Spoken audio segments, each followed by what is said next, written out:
એટલા માટે અહીંયા હાવજ સિંહ એમ કે છે, શહીદો થયેલા સિંહનો અહીંયા ભાવ ક્યાં પૂછાય છે, અને મૂળદા ઢંઢોળીને મુજરીમો એના નોર કાઢી જાય છે કે હવે જરા કરીએ જોર તો લઈ પાંજરામાં પૂરતા. ભારતનો હાવજ એમ કે છે કે હવે અમારાથી જોર ન થાય, કારણ હવે જરા કરીએ જોર તો લઈ પાંજરામાં પૂરતા. આ વખત સહતા વેદના અમે જબર ઉભા ઝૂરતા.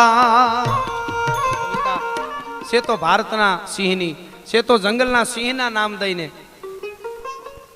પણ સમગ્ર ભારત વર્ષના જે કાંઈ સિંહો છે આપણા, એના માટેની આ કવિતા છે. સિંહ ગીરના સિંહને સંબોધી અને સમગ્ર દેશ માટેની આ કવિતા છે.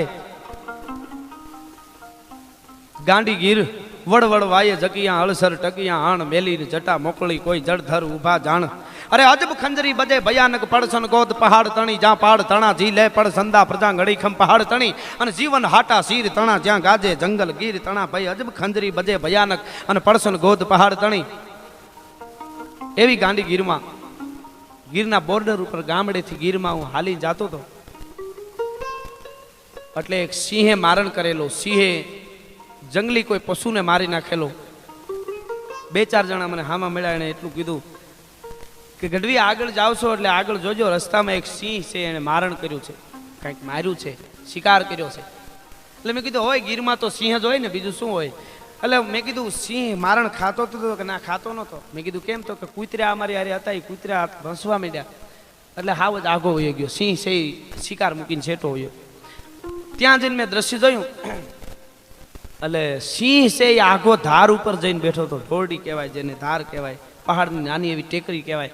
એ ટેકરી ઉપર સેટો જઈને સિંહ બેઠો હતો. શિયાળિયા છે એ મારણ ખાતા હતા અને કૂતરા આઘા ઉભા ઉભા ભસતા હતા. ગીરનું બોર્ડર હોય ગામડું, એટલે ત્યાં કૂતરા હોય, ગીરમાં તો ન હોય. એટલે મારણ છે એ શિયાળિયા ખાતા હતા. એટલે મને ચારણ તરીકે વેદના થઈ ગઈ. ગાંડી ગીરના સિંહ, હે ભારતના કેહરી હાવજ, આ કૂતરા ભાંય છે એની અસર શિયાળિયાને નથી થતી, નિરાતે મારણ ખાય છે. અને ભલામણ તું તારું મારણ મૂકીને વયો ગયો, તું સેટો વયો ગયો, કૂતરા ભાંય છે એમાં શિયાળિયાને તો અસર ન થઈ. અને સિંહ, ભારતના સિંહ છે ને, જે સિંહ જેવા માણસો, એને સંબોધીને આ કવિતા. તું કેમ વયો ગયો મારણ મૂકીને? જીણ માર્ગ કેહરી ગયો, એની રજ લાગી જાય તરણા, ઈ ખડ ઊભા સુખશે પછી એને ચાખે નહીં હરણા. હાવજ, તું હાલીને ગયો ને તારી રજ ઘાસમાં સોટી ગયો, એ ઘાસ નથી ખાતા ભલા માણસ, પછી બીજા પશુ, અને તું તારું મારણ મૂકીને વયો ગયો. પછી સિંહને મેં ઠપકો આપ્યો. પેલી કડીમાં એક ગીત લખ્યું કે ભાઈઓ હાવજ તું ભારતે કુતરા તણા કો બાંધથી, કેસરી હતા અમ દેશના એને ઇજ્જત વાલી જાનથી.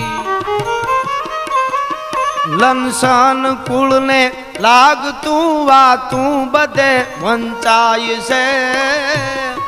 સમ્રાટ ભાઈઓ શ્વાનથી કૌતક કેવું થાય છે, કૌતક કેવું. ભાગ્યો હાવજ તું ભારત કૂતરા તણા કો બાંધથી. હે ગાંડી ગીરના સિંહ, કૂતરાથી તારાથી ભગાય ને. કેહરી હતા અમ દેશના એને ઇજ્જત વાલી જાનથી. અમારા ભારતના સિંહ મરી જાય પણ ભાગે નહીં, આ તું કૂતરા ભહે છે ને ભાગી ગયો. અને બીજી કડીમાં સિંહને મુદ્દો બતાવ્યો. સાંભળી લે હાવજ કે શું કે એક મધપુડાની માખ પણ એની જીવાય છોડીને જાય ના. તારું બિરદ લ્યું બહુ નામીએ નરસિંહ ને લજવાય ના. ભોજન લૂટી ભડવીરનું અનશ્યાલિયા હવે ખાય છે. સમ્રાટ ભાઈઓ શ્વાનથી કૌતક કેવું થાય છે, કૌતક કેવું. હે ભારતના હાવજ, તારાથી ભગાય નહીં. સાંભળી લે, એક મધપુડાની માખ પણ એની જીવાય છોડીને જાય ના. મધ પાડવાળો હળગાવી દે તો માખી હટતી નથી, કારણ કે એની જીવાય છે. તો તારું બિરદ લ્યું બહુ નામીએ, ઈ નરસિંહને લજવાય ના. પ્રહલાદને જેથી કહેવામાં આવ્યું હતું કે આ થંભમાં બથ ભરી જા, અને દાસ રામરો પ્રહલાદ જેને ભરોસો રામરો બારી આડી જામરો ઘનશ્યામરો આધાર. અને પ્રહલાદ થંભમાં બથ ભરી અને થંભ ફાટ્યો વૈશાખ શુક્લ 14 વિશાલ રવિ હસ્ત હોત ગત સંધિકાલ. પ્રહલાદ કીન કરુણા પુકાર થહરાય થંભ તવ પરી દરાર થર હરત થંભ ડગ મગિત કરે. અને તેથી મેં કીધું એમાંથી નરસિંહ થઈને નીકળ્યો તો, નકર તો શિયાળિયું કૂતરું મીંદડું થઈ ન નીકળે. પણ સિંહ તારું બિરદ લ્યું બહુ નામીએ, નરસિંહને લજવાય ના. તારેથી ભગાય નહીં, તારે મારણ મૂકીને જવાય નહીં. એ આટલી વાત કરી એટલે સિંહ એમ કહે છે, કવિરાજ મને ખબર છે મારાથી મારણ મૂકીને ન જવાય, પણ અત્યારે અમારો સમય નથી. કેમ? પછી હાવજ એમ કહે છે કે આ સમય આવ્યો શિયાળિયાનો, રાજવી હું રંગ બન્યો. વિગતે કહું શું વેદના, આ યુગ નરિયો યુદ્ધનો. રજડા અમારા રાજ સૌ હવે લોટ દુઃખ ના થાય છે. સમ્રાટ ભાગ્યો શ્વાનથી કૌતક કેવું થાય છે, કૌતક કેવું. સમય આવ્યો શિયાળિયાનો એટલે રાજવી હું રક બન્યો. અને વિગતે કહું શું વેદના, આ યુગ નરિયો યુદ્ધનો. અમે શું કરીએ, અમારો અત્યારે સમય નથી. સિંહ કે મેં કીધું વાત બધી તમારી સાચી, પણ હું એટલા માટે તને આ કહી રહ્યો છું કે આ અત્યારે આ દેશની પરિસ્થિતિ કેવી થઈ છે, તું એવું શું કામે કહેશો? તમે ધારો એ કરી શકો. મેં કીધું તું સિંહ છો ભારતનો, અને ભારતનો સિંહ જો શિકાર મૂકીને ભાગવા માંડશે ને તો પછી શિયાળિયા ભારતમાં વધી જશે. એની ભારતને હકે જીવવા નહીં દે ભારતના સિંહ. એટલે તને કહી રહ્યો છું. અને તઈ જઈ એટલી વાત કરીને કે હાવજ તું સિંહ ધારી કરી શક, એવું જ્યારે મેં કીધું ને, તઈ સિંહે એની વેદના રજૂ કરીને કીધું તો હવે સાંભળો, મને વાંધો શું છે એ સાંભળો. એટલે મેં કીધું શું છે? એટલે પછી આગળ મેં લખ્યું કે હવે જરા કરીએ જોર તો લઈ પાંજરામાં પૂરતા. ભારતનો હાવજ એમ કહે છે કે હવે અમારાથી જોર ન થાય, કારણ હવે જરા કરીએ જોર તો લઈ પાંજરામાં પૂરતા. આ વખત સહતા વેદના અમે જબર ઉભા ઝૂરતા. આ સમયના સરદાર થઈ આજ શિયાળિયા મલકાય છે. સમ્રાટ ભાગ્યો શ્વાનથી કૌતક કેવું થાય છે, કૌતક કેવું.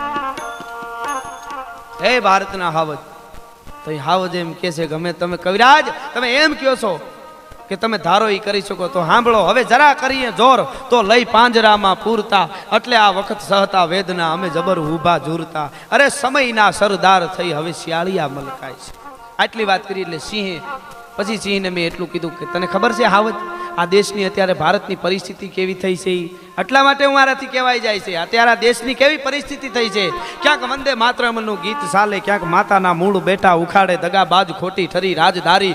હવે એક તારો ભરોસો મુરારી. જુઓ પ્રજાને કેવી ઉલ્લુ બનાવી, વેચા બોર એણે તરબૂચ બતાવી, અને નચાવી રહ્યા માકડાને મદારી. હવે એક તારો ભરોસો મુરારી.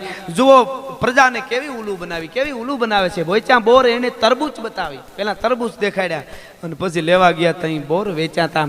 અને ધર્મના ધામ કેવા પડે છે, ધર્મના જ્યાં ધામ છે, જ્યાં પૈસા લઈ અને દર્શન થાય છે, જ્યાં દર્શનના દામ દેવા પડે છે, છતાં ધર્મના ધામ કેવા પડે છે.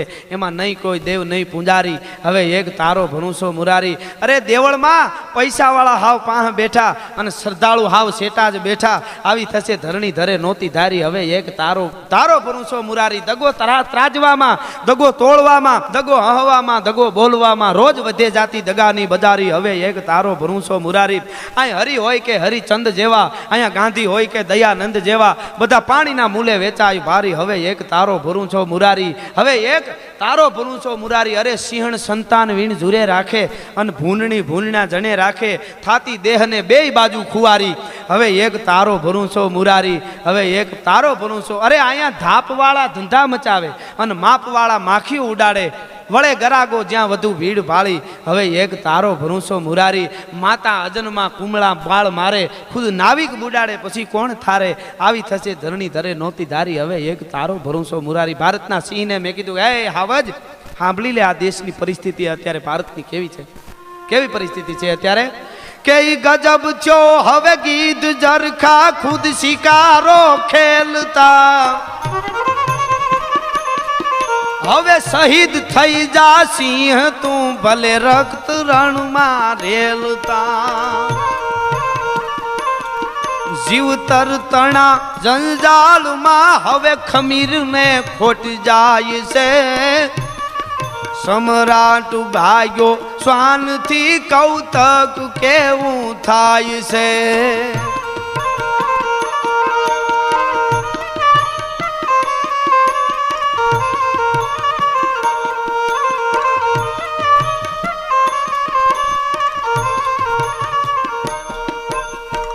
અને આટલી વાત કરી ભારતના સિંહને કે હે હાવજ ગજબ થયો હવે ગીધ જરખા ખુદ શિકારો ખેલતા. મને ખબર છે સિંહ કે ગીધડા અને જરખી કોઈ દી શિકાર ન કરે, અટાણે ઈ મારેલું ખાય છે, હાવજ સિંહ નથી ખાય શકતા, એટલે કહું છું હવે તું તારાથી સિંહ બીજું કાંઈ ન થાય તો કાંઈ નહીં, પણ હવે શહીદ થઈ જા સિંહ તું ભલે રક્ત રણમાં રેલતા.